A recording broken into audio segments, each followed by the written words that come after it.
Hello friends, great so लिवियस channel में आप सभी लोगों का स्वागत है। आज हम लोग सीटेट में पर्यावरण अध्ययन का प्रैक्टिस सेट नंबर 14 करेंगे। इससे पहले 13 प्रैक्टिस सेट हम लोग कर चुके हैं। वीडियो के प्लेलिस्ट में सभी प्रैक्टिस सेट पड़े होंगे, आप उनको जरूर कर लीजिएगा, क्योंकि सीटेट एग्जाम में 50% क्वेश्चन ऐसे आते हैं जो कि आपकी समझ पर आधारित होते हैं और आप उनको तभी सही कर सकते हैं जब ज़्यादा से ज़्यादा प्रैक्टिस सेट सॉल्व करें। तो चलिए स्टार्ट करते हैं, देखते हैं वीडियो को। फर्स्ट क्वेश्चन देखेंगे कि सामाजिक विज्ञान के संदर्भ में पर्यावरण अध्ययन पढ़ने का निम्नलिखित में से कौन सा उद्देश्य नहीं है। आपको बताना है कि पर्यावरण अध्ययन पढ़ने का कौन सा उद्देश्य नहीं है। ए ऑप्शन है, इसे बच्चों को मुख्य शब्दावली की सही परिभाषा याद करने योग्य बनाना चाहिए। बी ऑप्शन है, इसे शिक्षार्थियों को विद्यमान विचारों और अभ्यासों पर प्रश्न करने योग्य बनाना चाहिए। सी ऑप्शन है, इसे बच्चों को समाज के एक जिम्मेदार सदस्य के रूप में बढ़ने के योग्य बनाना चाहिए। और लास्ट ऑप्शन डी है, इसे बच्चों को संस्कृति अभ्यासों में विविधता का सम्मान करने योग्य बनाना चाहिए। तो इसका सही आंसर हो जाएगा ऑप्शन नंबर ए, इसे बच्चों को मुख्य शब्दावली की सही परिभाषा याद करने योग्य बनाना चाहिए। याद करना एक नेगेटिव टैग वर्ड है, इसलिए हमारे क्वेश्चन का आंसर ऑप्शन नंबर ए हो जाएगा। नेक्स्ट क्वेश्चन देखेंगे। कविता पर्यावरण अध्ययन की कक्षा में गरीबी, निरक्षरता और वर्ग असमानता जैसे सामाजिक मुद्दों पर बल देना चाहती है। निम्नलिखित में से कौन सा अधिगम अनुभव इस उद्देश्य की प्राप्ति में अधिक प्रभावी होगा। ए ऑप्शन है, शिक्षार्थियों को संबंधित मुद्दों पर स्लोगन लिखने के लिए कहना। बी ऑप्शन है, संबंधित मुद्दों पर विशेष व्याख्यानों का आयोजन करना। सी ऑप्शन है, शिक्षार्थियों को संबंधित सामाजिक मुद्दों पर चार्ट तैयार करने के लिए कहना। और लास्ट ऑप्शन डी है, शिक्षार्थियों को संबंधित जानकारी एकत्र करने के लिए उनका विश्लेषण करने के लिए सामूहिक परियोजना लेने के लिए कहना।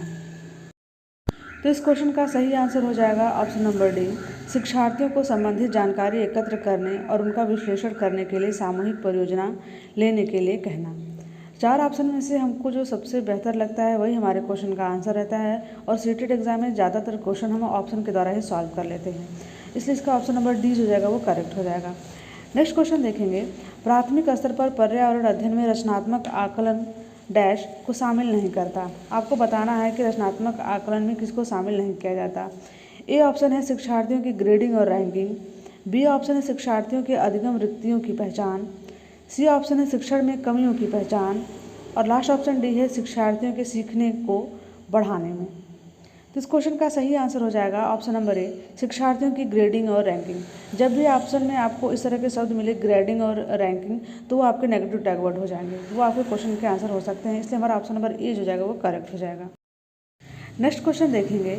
नीचे लोगों के कुछ क्रियाकलाप दिए गए हैं, जिसमें से 5 कथन इस प्रकार हैं। पहला कथन ए है, खानों के उत्खनन। बी कथन है, बांधों का निर्माण। सी कथन है, बाजार में बेचने के लिए पत्तियां एवं जड़ी बूटी इकट्ठा करना। डी कथन है, बांस से टोकरी बुनना। और लास्ट कथन ई है, गिरे हुए पत्तों से पत्तल बनाना। आपको बताना है कि इनमें से वह क्रियाकलाप कौन से हैं जो जंगलों के गायब होने के लिए जिम्मेदार हैं। ए ऑप्शन है कथन बी, सी, डी तथा ई। बी ऑप्शन है केवल कथन ए। सी ऑप्शन है कथन ए तथा बी दोनों। और लास्ट ऑप्शन डी है कथन ए, बी तथा सी। तो इस क्वेश्चन का सही आंसर हो जाएगा ऑप्शन नंबर सी, कथन ए तथा बी। कथन ए, खानों का उत्खनन, कथन बी, बांधों का निर्माण, ये दोनों ही जंगलों के गायब होने के लिए जिम्मेदार हैं। और कथन सी, डी, ई जो दिए हुए हैं उससे जंगलों पर कोई भी बुरा प्रभाव या कोई भी खतरा नहीं होता है। नेक्स्ट क्वेश्चन देखेंगे। कांसे के बारे में सही कथन चुनिए। ए कथन है, कांसा लोहे, चांदी तथा स्वर्ण की भांति एक तत्व है। बी कथन है, कांसे को तांबा तथा टीन से पिघला कर तैयार किया जाता है। सी कथन है, कांसा अत्यंत मजबूत होता है और इससे तोप तथा मूर्ति बनाई जाती है। डी कथन है, कांसे के बर्तन एल्युमिनियम के बर्तन की तुलना में हल्के और अधिक मजबूत होते हैं। आपको बताना है कि कांसे के बारे में कौन कौन से कथन सही हैं। तो इसका सही आंसर हो जाएगा ऑप्शन नंबर बी, कथन बी तथा सी कांसे के बारे में सही हैं। नेक्स्ट क्वेश्चन देखेंगे। गांधी धाम का रहने वाला कोई व्यक्ति पहले भोपाल और फिर हैदराबाद जाना चाहता है, उसके सफ़र की दिशाएं क्या होंगी। ए ऑप्शन है, पहले दक्षिण दिशा में और फिर पूर्व दिशा में। बी ऑप्शन है, पहले पूर्व दिशा में और फिर दक्षिण दिशा में।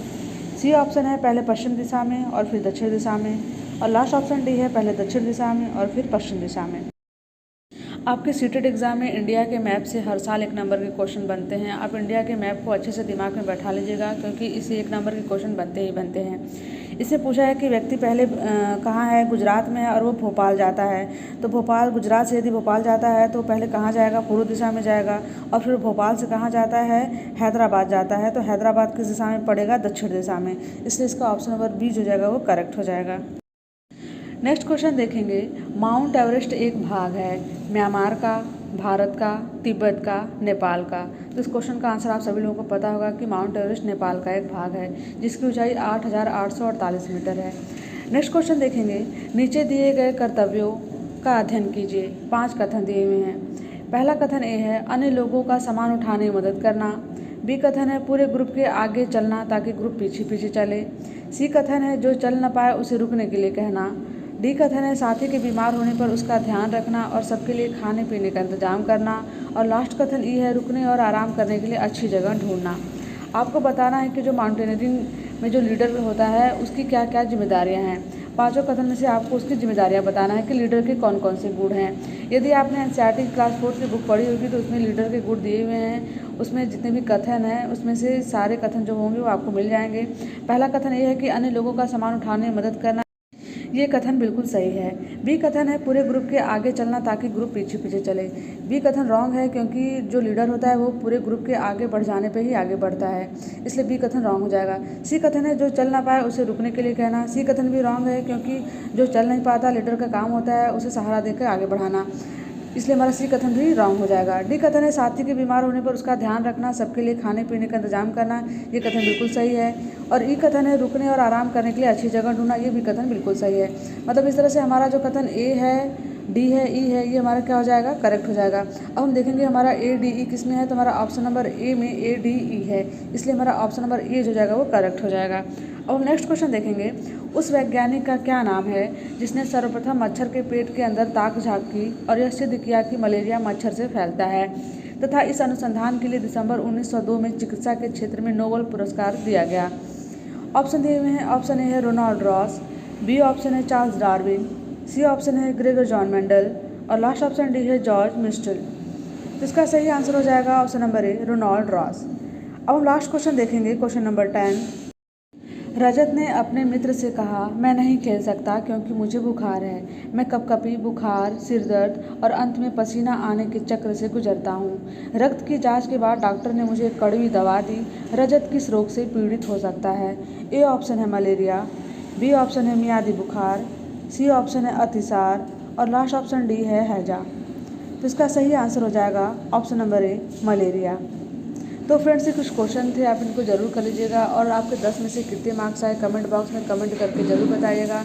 और आप जितने भी प्रैक्टिस सेट कर सकते हैं आप इनको ज़्यादा से ज़्यादा प्रैक्टिस सेट सॉल्व कीजिएगा, क्योंकि सीटेट एग्जाम में आपको प्रैक्टिस सेट से ही एग्जाम में हेल्प मिलेगी। और फ्रेंड्स, यदि आपको वीडियो पसंद आता है तो प्लीज़ चैनल को लाइक शेयर एंड सब्सक्राइब कीजिएगा। Thank you for watching this video.